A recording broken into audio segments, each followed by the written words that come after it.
The first 48-inch OLED TV on the market, the smallest OLED TV you can buy in 2020. This is the LG 48CX, and in this video, I'm going to be reviewing it for 3 use cases: as a television, as a gaming monitor, and as a grading monitor.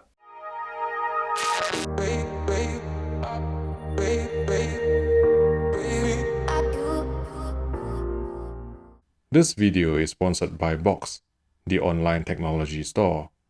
Visit box.co.uk for the best deals on TVs, soundbars, and all your other technology needs. Hello everyone, Vincent Teo from HDTV Test here. It's taken a while, but I really wanted to spend some time using this 48-inch LG CX or C10 in different ways before publishing this video review. First, let's talk about using it as a television, and the LG 48CX delivered largely similar picture quality to the 55-inch CX I tested a few months ago, with some minor differences likely caused by the smaller screen size. It uses the same O20 SoC with HDMI 2.1 connectivity, although the bandwidth is capped at 40 gigabits per second rather than the 48 gigabits per second found on last year's C9, which, of course, is not available in 48 inches.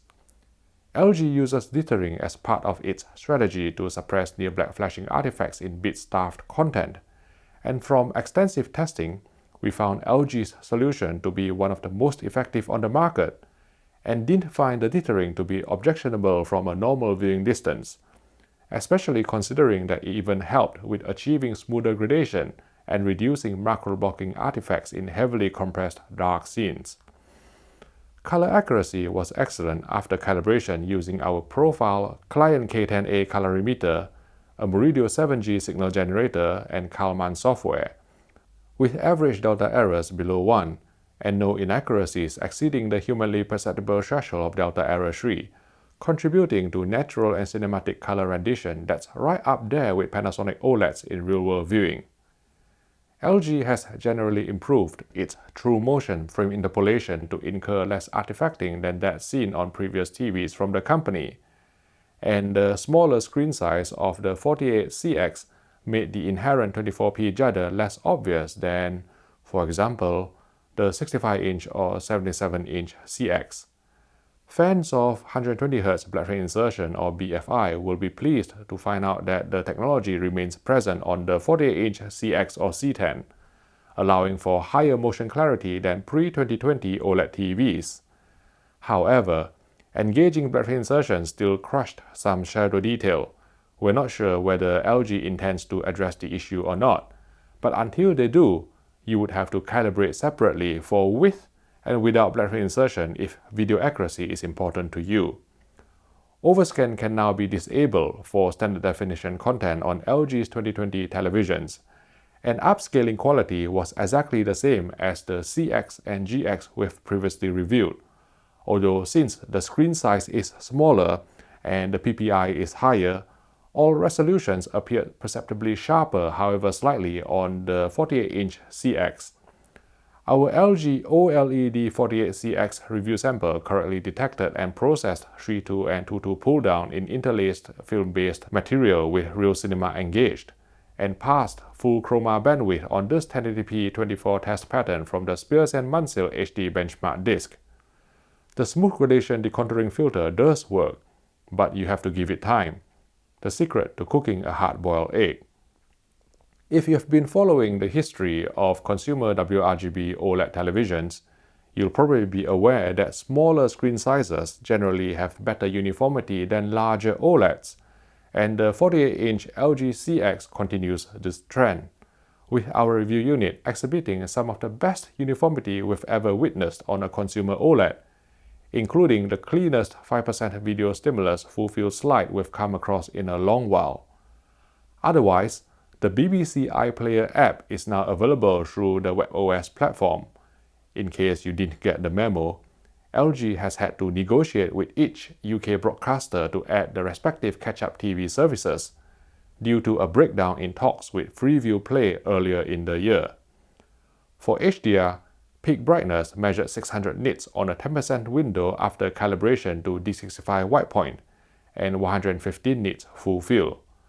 Both figures are lower than what we typically measure from 55-inch and 65-inch OLED televisions in 2020, likely due to the 48CX higher pixel density and hence lower aperture ratio, which cuts down light transmittance. As a result, bright specular highlights didn't pop as much as those generated by its larger siblings, but OLED's pixel-level illumination control still imparted a gratifying sense of refinement to HDR viewing, topped off by a complete absence of blooming or haloing artifacts seen on LED LCDs.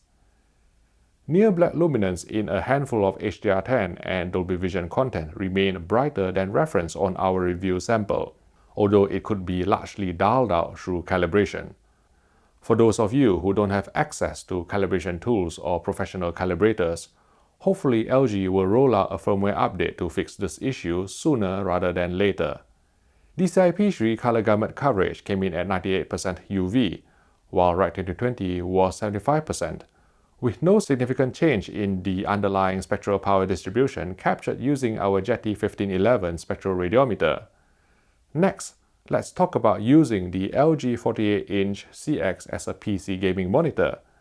Note that I specifically said gaming monitor, because if you don't play any games, you'd probably be better off buying a conventional LCD monitor whose smaller size is more suitable for desktop use, has higher PPI, and won't develop permanent screen burn.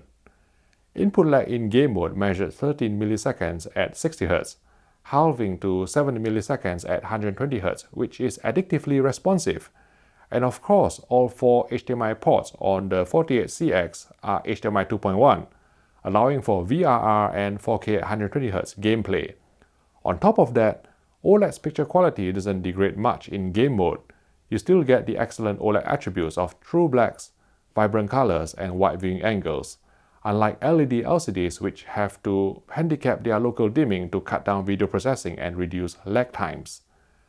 I didn't manage to get my hands on an RTX 3080 card to test HDMI 2.1 in time for this review, but LG will be issuing a firmware update in the near future to resolve the G-Sync incompatibility issues at 4K 120Hz RGB with the Ampere GPUs. I've also sent across evidence of 4K at 120Hz and 1080p 120Hz RGB video signals being subsampled in PC mode to their engineering team, so hopefully it'll be fixed too. Otherwise, if you're intending to use the LG 48CX as a PC gaming monitor, I recommend leaving enough space between you and the TV. Here, I'm using a desk with a depth of 80 centimeters, and it struck just the sweet spot for me, providing an immersive gaming experience without being too wide for my field of view. Granted, some text on screen may look slightly weird because of the WRGB subpixel structure, but as long as your primary use is gaming, not typing up a 200-page thesis on video game immersion for your esports degree from University of Northampton, then this shouldn't be an issue. Last but not least, let's talk about using the 48-inch CX as a grading monitor for those of you who just can't find enough money down the back of your sofa to afford a Sony HX310, Flanders XM311K, or ASO CG3145. There is certainly more screen real estate for you to comfortably edit or color grade your footage than a 32-inch monitor. But because the UI in your editing or grading software of choice, I'm using DaVinci Resolve here, poses a burn-in risk to the OLED panel, my preference is to use the 48-inch LG CX as a client reference monitor in a dual monitor setup, with the UI displayed on an LCD screen. LG Electronics has actually implemented a number of Easter egg features on its 2020 OLEDs, including the C10 for color grading use. By pressing 111311 on the remote control with the picture mode highlighted, you gain entry into an HDMI override submenu which allows you to force an ST2084 PQ curve and Rec 2020 color space even if there's no such metadata in the source signal, or apply a hard clip up to the maximum peak brightness of the panel. Since firmware 3.10.20, you can also disable auto-dimming from the service menu. Please be aware that LG advises non-professionals against doing this due to increased risk of image retention, so you've been warned. Although the peak brightness of the LG 48CX is only 600 nits, OLED's per pixel light control and the ability to upload 3D LUT for even more accurate colors are so beneficial to color grading that I genuinely think the next meaningful step up from the 48CX would be a dual-layer LCD reference monitor which costs at least 5 figures. Let's sum up. The 48-inch LG CX or C10 is a versatile display that is equally at home being a television, a PC gaming monitor, or a grading monitor. I cannot emphasize enough that except for the 48-inch Sony A9 and the Philips 935 OLEDs, which are both more expensive, no other television below 50 inches can even hold a candle to the picture quality delivered by the 48-inch LG CX. Besides the OLED models I mentioned earlier, 99.9% of sub-50-inch televisions use a 60Hz LCD panel, whereas the 48CX is equipped with a 120Hz panel which permits Wi-Fi pull-down for smooth 24p playback without telecinic judder, and motion-compensated frame interpolation for higher motion clarity. At larger sizes, full-array local dimming LED LCDs with more local dimming zones can compete with OLED. But below 50 inches? We are not aware of any FALD LED LCD TVs with more than 100 zones, while this LG 48CX here can control all 8 million pixels independently of each other, generating true blacks and avoiding any hallowing or blooming artifacts. On the gaming front, if you play at 4K 120Hz and engage the full black frame insertion in game mode, you will in theory get the highest motion clarity across any flat panel TV these days. I said in theory, because I still couldn't get my hands on an NVIDIA Ampere card to test this out, but I'm sure my theory is sound, extrapolating from what I found with 1080p at 120Hz.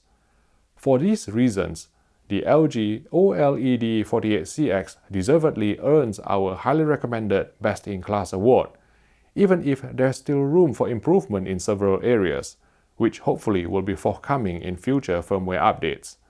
For more of our OLED TV reviews, please click here. And if you'd like to find out key picture quality differences between different OLEDs, I've compiled a playlist here. And I'll see you in the next video.